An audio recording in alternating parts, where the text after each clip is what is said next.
എല്ലാവർക്കും നമസ്കാരം.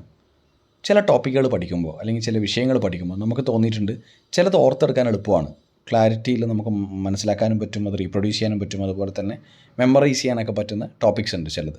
ചില കാര്യങ്ങൾ നമുക്ക് ഓർത്തെടുക്കാൻ ബുദ്ധിമുട്ടാണ്. അപ്പോൾ അത് ഓർമ്മയിൽ നിൽക്കാത്ത പോലെ തോന്നും. അപ്പോൾ ചില സമയത്തൊക്കെ നമ്മൾ പഠിച്ചിട്ടുണ്ടാകും, പക്ഷേ അതൊരു എക്സാം പോയിൻ്റ് ഓഫ് വ്യൂവിലൊക്കെ നമ്മൾ റീപ്രൊഡ്യൂസ് ചെയ്യുന്ന സമയത്ത് അല്ലെങ്കിൽ ഓർത്തെടുക്കുന്ന സമയത്തൊക്കെ നമുക്ക് ബുദ്ധിമുട്ടായി തോന്നും. നമുക്ക് 2 എക്സാമ്പിൾസാണ്. ഒന്ന്, നമുക്ക് 1857 റിവോൾട്ടിനെ കുറിച്ച് പറയാം. അപ്പോൾ ഒരു PSC എക്സാമിന് 1857 റിവോൾട്ടിനെ കുറിച്ച് പറയുമ്പോൾ നമുക്ക് ഒരുപാട് കാര്യങ്ങൾ പെട്ടെന്ന് ഓർമ്മ വരും.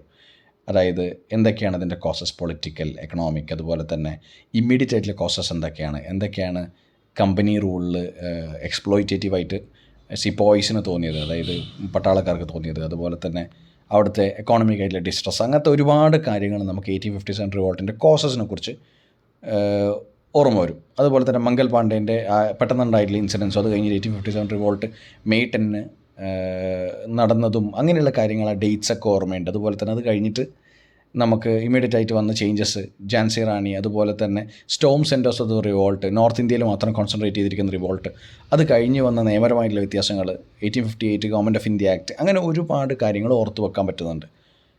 നേരെ മറിച്ച് ഏകദേശം അത്ര തന്നെ ഇമ്പോർട്ടൻസ് ഉള്ള പൈക്ക റബലിയൻ, ഇത്രയൊന്നും ഡീറ്റെയിൽസ് നമുക്കറിയില്ല. ഒഡീഷയിലാണെന്നറിയാം. പൈക്ക എന്ന് പറഞ്ഞ് അവിടുത്തെ ലോക്കൽ സോൾജിയേഴ്സ് ആയിരുന്നു എന്നറിയാം, ലാൻഡ് ഫുട്ടഡ് സോൾജിയേഴ്സ് ആയിരുന്നു എന്നറിയാം. അപ്പോൾ അങ്ങനെയുള്ള കുഞ്ഞു കാര്യങ്ങൾ മാത്രമേ പൈക്ക റബലിയനെ കുറിച്ച് അറിയുള്ളൂ.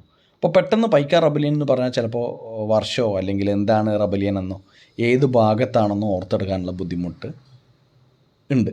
എന്താണ് അതിൻ്റെ മേജർ ഡിഫറൻസ് എന്ന് പറയുന്നത് അങ്ങനെ ഓർത്തെടുക്കുന്നതിൽ? കാരണം 1857 റിവോൾട്ടിനെ കുറിച്ച് എക്സ്റ്റെൻസീവ്ലി നമ്മൾ പഠിച്ചിട്ടുണ്ട്, പാഠപുസ്തകങ്ങളിൽ പഠിച്ചിട്ടുണ്ട്, അതിനൊരു ഇമ്പോർട്ടൻസ് ഉണ്ടായിരുന്നു, അതുപോലെ റിപ്പീറ്റഡ് ആയിട്ടുള്ള ക്വസ്റ്റ്യൻസ് ഉണ്ടായിരുന്നു. അപ്പോൾ 1857 റിവോൾട്ട് ഇല്ലാത്തൊരു മോഡേൺ ഹിസ്റ്ററി ക്ലാസ് ഉണ്ടായിരുന്നില്ല. നേരെ മറിച്ച് പൈക്ക റബലിയൻ എത്ര ക്ലാസ്സുകളിൽ പഠിപ്പിച്ചിട്ടുണ്ട്, നമ്മുടെ ടെക്സ്റ്റ് ബുക്കുകളിൽ പഠിച്ചിട്ടില്ല. അതുപോലെ തന്നെ ഇപ്പം Paika rebellion first war of independence ആക്കും. 1857 അല്ല, പൈക്ക റബലിയനാണ് ഫസ്റ്റ് വാർ ഓഫ് ഇൻഡിപെൻഡൻസ് എന്ന് പറഞ്ഞിട്ടുള്ള ഒരു ഗവൺമെൻറ് നോട്ടിഫിക്കേഷൻ ഉണ്ടായിരുന്നു. പിന്നെ അത് പിൻവലിച്ചെന്ന് തോന്നുന്നു. അപ്പോൾ പൈക്ക റബലിയൻ ഇമ്പോർട്ടൻസ് ഉണ്ട്, പക്ഷേ എക്സ്റ്റെൻസീവായിട്ട് ചർച്ച ചെയ്യപ്പെടാത്തൊരു റബലിയനാണ്. അതുകൊണ്ട് തന്നെ അതുമായി റിലേറ്റഡ് ആയിട്ടുള്ള പോയിൻറ്റ്സ് കേട്ടതും കുറവാണ്, റീകളക്ട് ചെയ്യുന്നതും കുറവാണ്. അതാണ് ഒരു മെയിൻ കാര്യം എന്ന് പറയുന്നത്. നമുക്കപ്പോൾ സമ്മറൈസ് ചെയ്യാൻ പറ്റുന്ന കാര്യങ്ങളെന്ന് പറയുന്നത് ഈ 1-2 കാറ്റഗറീസ് ഞാൻ പറയാം. ഒരു കാറ്റഗറിയും 2 കാര്യം, ഇതിലാണ് തമ്മിൽ വ്യത്യാസമില്ലേ, നിങ്ങൾ തന്നെ ആലോചിച്ചാൽ മതി. ആദ്യത്തെ കാര്യം, പലതവണ വായിച്ച ടോപ്പിക്കുകൾ, റിപ്പീറ്റഡ് ആയിട്ടുള്ള ചോദ്യങ്ങൾ വന്ന ടോപ്പിക്കുകൾ, മുൻപേ പലതവണ പഠിച്ച കാര്യങ്ങൾ, ഇപ്പോൾ ടെക്സ്റ്റ് ബുക്കുകളിൽ മറ്റ് എന്താ പറയുക പാഠ്യ പദ്ധതിയായി ബന്ധപ്പെട്ട് പഠിച്ച കാര്യങ്ങൾ, പിന്നെ പാഠപുസ്തകത്തിൽ ഉൾപ്പെട്ടവ, അങ്ങനെ ടോപ്പിക്സ്.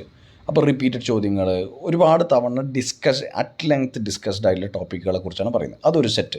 രണ്ടാമത്തെ സെറ്റ് എന്ന് പറയുന്നത് പുതിയ കാര്യങ്ങൾ, കറണ്ട് അഫയേഴ്സ് റിലേറ്റഡ് ആയിട്ടുള്ള കാര്യങ്ങൾ, റിവിഷൻ കുറഞ്ഞ ടോപ്പിക്സ്, പുതിയ ടെക്നോളജി, പിന്നെ താല്പര്യമില്ലാത്ത പാഠഭാഗങ്ങൾ. ഈ 2 സെറ്റ് ഓഫ് ക്രൈറ്റീരിയാസും എൻറ്റയർലി ഡിഫറെൻ്റ് ആണ്. രണ്ടാമത്തെ ക്രൈറ്റീരിയയിൽ നിന്ന് വരുന്ന കാര്യങ്ങൾ റീകളക്ട് ചെയ്യാനും അതിനെക്കുറിച്ച് കൂടുതൽ ഒരു സെൻറ്റൻസ് കൂടുതൽ, ഇപ്പോൾ സെബി ആക്ട് 1992 നമുക്കറിയാം. ഇപ്പോൾ എക്കണോമിക്സ് വീക്കറായിട്ടുള്ള ഒരാൾക്ക് അടുത്ത 1992 സെബി ആക്ട്. സെബി വന്നത് 1988 പറയാം.